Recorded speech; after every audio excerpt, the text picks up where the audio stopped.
जळगाव शहराला काल वादळी वाऱ्यासह मुसळधार पावसाने झोडपून काढलं आणि या वादळी वाऱ्यासह मुसळधार पावसाचं जे आहे जळगावातील फटाके विक्रेत्यांना देखील मोठा फटका बसलेला आहे।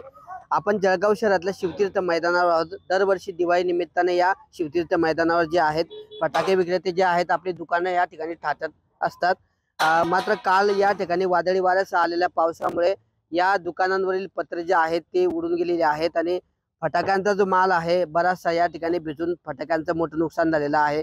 काल अचानक सायंकाळच्या सुमारास वादळी वाऱ्यासह पाऊस झाला, त्यामुळे आपण जर दृश्यांमध्ये बघितलं तर या ठिकाणी बरेचशा फटाक्याचे दुकानं जे आहेत त्यावरचे कापड असतील, मंडप असतील, तसेच पत्रे जे आहेत अक्षरशः उडून गेलेली आहेत आणि मुसळधार पाऊस असल्यामुळे पाऊस हा दुकानांमध्ये शिरला। पावसाच्या पाण्यामुळे जे फटाक्यांचा माल होता तो बराचसा ओला झाल्यामुळे मोठं नुकसान या फटाके विक्रेत्यांचं या ठिकाणी झालेलं आहे। आपल्यासोबत फटाके विक्रेते आहेत, आपण त्यांच्याशी बोलणार आहोत। काय नेमकं नुकसान झालेलं आहे? बघा, काल संध्याकाळी पाऊस आला काल आणि सर्व लोकांचे म्हणजे पत्रे उडून गेले होते आपल्या रॅकवरचे आणि बऱ्याच लोकांचे फटाके हे आपले ओले झालेले आहेत, त्याच्यामुळे नुकसान फार झालं। तर अशी आमची एक अपेक्षा आहे की शासनाने आम्हाला काही ना काही मदत करावी। किती दुकानांचं नुकसान झालेलं आहे? आपलं 37 दुकानांचे। काय नुकसान झाले नेमकं? ते फटाके सगळे ओले झालेले आहेत आणि जे विकले जाणार होते आज सगळे आजच्या या दिवसाला ते आता विकू शकत नाही, कारण ते ओलेच झालेले, ते काही कामाचे नाही आहे। त्याच्यामुळे प्रचंड त्याचं नुकसान झालेलं आहे आणि आता ही नैसर्गिक आपत्ती समजून ही नैसर्गिक आपत्तीच आहे, तर शासनाने जर मदत केली तर मग त्याच्यातून थोडंफार तरी बाहेर येऊ शकतील बा। अंदाजे कितीचा आकडा असं सांगता येणार नाही, आता प्रत्येकाचं वेगवेगळं, आता ते आम्ही गोळा करतोय सगळं, प्रत्येकाचं किती किती झालेलं आहे त्याच्यानंतर तो आकडा देता येईल आपल्याला।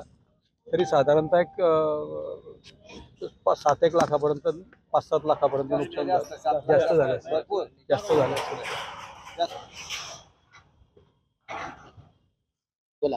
आम्ही म्हणजे पोटावर व्यवसाय करणारे लोक आहेत, म्हणजे साधारणतः जो माणूस किंवा 2 पैसे मिळतील या हिशोबाने 10 दिवसासाठी जी मेहनत घेतो, कोणाकडे पैसे नसतात, कोणाकडनं व्याजाने पैसे घ्यायचे, ते पैसे मला 2 पैसे भेटतील त्याच्यातलं माझा दिवाळी माझी साजरी होईल या हिशोबाने मी व्याजाचे पैसे त्याला परत करून माझी दिवाळी घराची साजरी होईल यासाठी दुकानं लावले जातात। आता नैसर्गिक आपत्ती आली ते तर ठीक आहे, पण आज असा विषय झाला आहे की आम्ही स्वतः इतक्या म्हणजे समोरच्याचं देणं काय आहे, आम्ही समोरच्याला आज ज्याच्याकडनं पैसे घेतलेले आहेत त्याला पण देणं आहे। काय मागणी काय नाही, जर समजा काही मदत मिळाली किंवा जे पैसे त्यांचे देणे आहेत ते जरी समजा आमचे दिले गेले तर आम्हाला खूप मोठा आधार होऊन जाईल। आमची दिवाळी तर गेलीच गेली, पण कमीत कमी आमच्यावर जे आज कर्जाचा डोंगर उभा राहिला आहे तो उभा राहिला। आता याच्यामध्ये तुम्हाला सांगतो 36 दुकानांमध्ये जवळजवळ कोट्यवधी रुपयांची इन्व्हेस्टमेंट आहे। प्रत्येकाच्या दुकानामध्ये नाही म्हटलं तर 1-2 लाख रुपयाचा माल आहे। महागाई एवढी वाढलेली आहे, त्या हिशोबाने आम्ही इथं कसं तरी बुवा आमच्या उदरनिर्वाहासाठी करतो। तर अशा पद्धतीने हे जे या ठिकाणी जे आहे 35 ते 40 दुकानं आहेत आणि या संपूर्ण दुकानांचं जे आहे कालच्या मुसळधार पावसामुळे मोठं नुकसान झालेलं आहे। जवळपास कोटींच्या घरामध्ये हा आकडा आहे। आकड्यांची नुकसानाची जुळवाजुळव या ठिकाणी विक्रेत्यांकडून केली जाते आहे।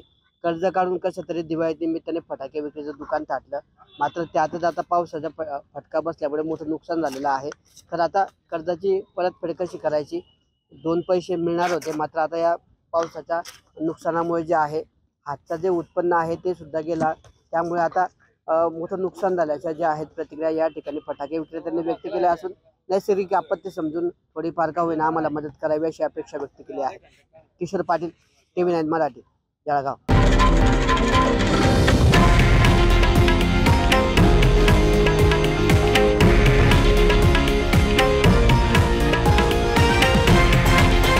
हे आहे देशातील नंबर 1 न्यूज नेटवर्क आणि आपण पाहत आहात TV9 मराठी, एकमेव।